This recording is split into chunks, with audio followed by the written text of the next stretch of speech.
Justin Tucker gets a chance to win a game from 66 after a 4th and 19, an obvious miss to delay a game, and then he takes the kickoff steps. So when everybody, all right, so Foxy, so when Tucker does his steps, you'll see it. He goes back, he does like the bless me Jesus thing, because Jesus has been good in his life as opposed to what Diggs said about Jesus in Ben's life. He does this whole thing, and then he slides over, okay, and then he does this rock step, and then he slides his foot normally. He slides his foot, which I think most kicking coaches would say, hey, don't slide your foot, because where your foot ends up being should be incredibly consistent, because you're talking about a game of inches, so you should be at the same spot. You should do this. And I'm assuming he is at the same spot, but he has a much more fluid motion than most kickers. He moves a lot more, and I think it's because he's athletic.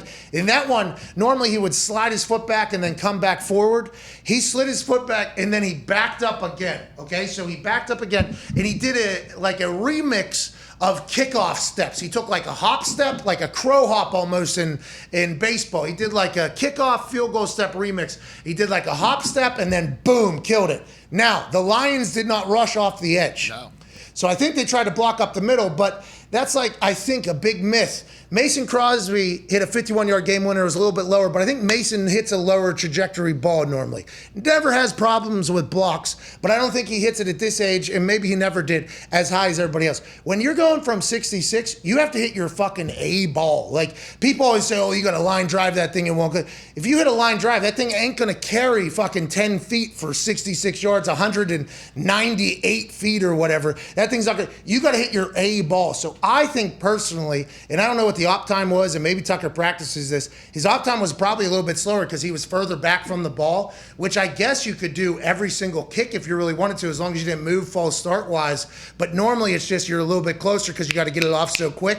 That one, he slid his foot back just a little bit. As soon as I saw him take his steps, I was like, God damn, he is far away from that ball right there. And then I saw the crow hop. I'm like, oh, it's fucking genius. Like, that is absolutely brilliant. I texted him this morning. I said, I texted him last night, obviously, told him, like, history, dude.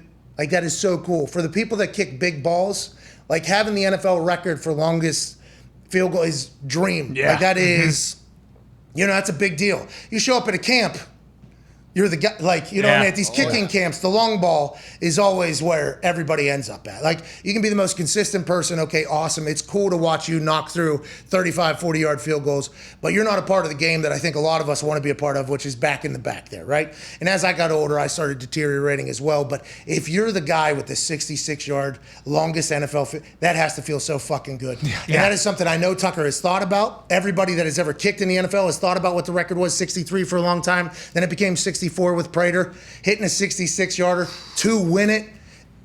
What a moment. So proud of him. Yeah. I asked him, I was like, hey, how often do you do those little kickoff steps? Like, at what yardage do you think you add that in there? And he said, probably starts at about 66. So unreal. I appreciated that. And of course, it was against the Detroit Lions. That's your fault. Because we are cursed. The Lions are cursed. Yeah. And say it with me, boys. We can do this right now. Same old Lions. Wow. Just pay the man his money. You won't get booed at halftime. And you won't lose games after 4th and 19s, miss delay games. Then the longest kick in the history of kicking in the same 3 instances. Yeah, and force Evan Fox to not root for your football team. Hold on. Sorry about that. I just got off a FaceTime with the man, Justin Tucker, literally. Let's go. He was in the middle of doing some yard work around the house. Wow, good for him. This guy, kicking guard one day, dad of the year next day. What a guy. I asked him, though, about the kickoff steps he did. And I said, how slow was your op? And he said, it's something he's been working on for like a year. He said, I think it's the first time that they've done it where he just starts moving as soon as the ball is snapped like a running back would, as opposed to a little bit of a delay on regular field goal steps. So he said it's had to been something that he has had to tinker with. He said it might have been a shade slow, but probably not that much. This is something that whenever people talk about like kickers, it's not a real job, you're not a real athlete.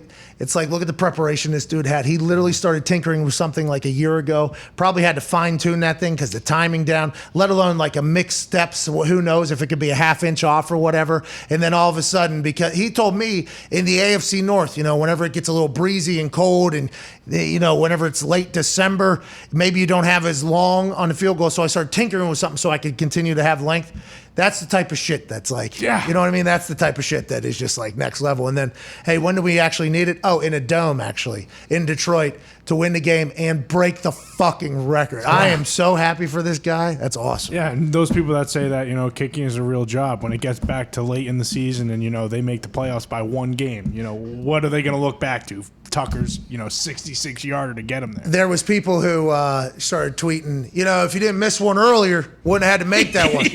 I actually tweeted, I said, is Tucker sick? Mm-hmm. There was no reason that ball misses. Like every time Tucker hits, by the way, that thing is in, if you clip it into thirds, okay? That middle third, I think, is like what arena is. I think that's what the arena uprights are. And then if you add a third, and so it would have to be a sixth. If you split the third in half on each side, that's high school, okay? Right. So everything is like in thirds, basically. A third is added or whatever.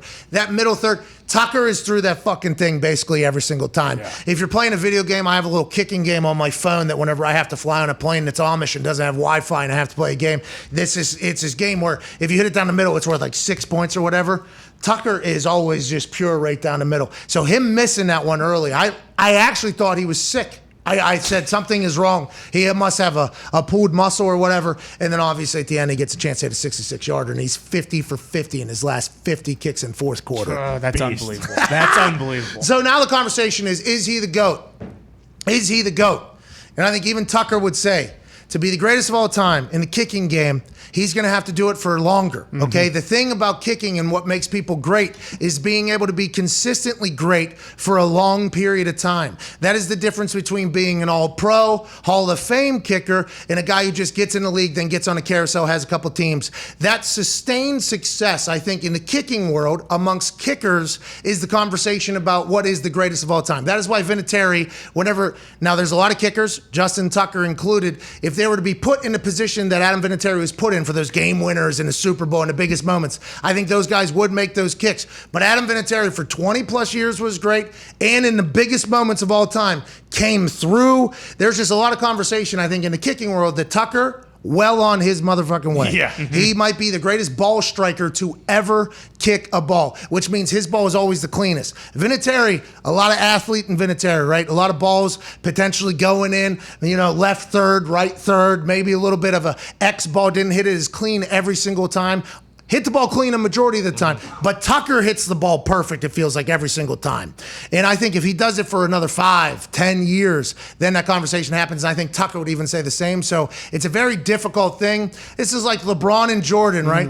They played two different sports. Basketball when Jordan was playing, much different than basketball when LeBron's playing. It's just like in the kicking game, like Justin Tucker right now, is he kicking the ball better than any human probably has in the history of the league? I'd say yes. Every single kick seems like it's going to go in, but can he do it for long haul? That is where the judgment, I think, of kickers is. So they're both Hall of Fame worthy. They're both incredible. They're both great. But I think the sustained thing is everything that everybody should talk about, too. Well, and like you said, I feel like, non-kickers, like just regular fans, like you always look to Vinatieri because he did have all, like you can remember all the playoff and Super Bowl ones, and with Tucker, you can't necessarily. Yeah. Right. But he'll get there. Mm-hmm. And when he gets there, he'll make them. And I can't wait to watch absolute stud.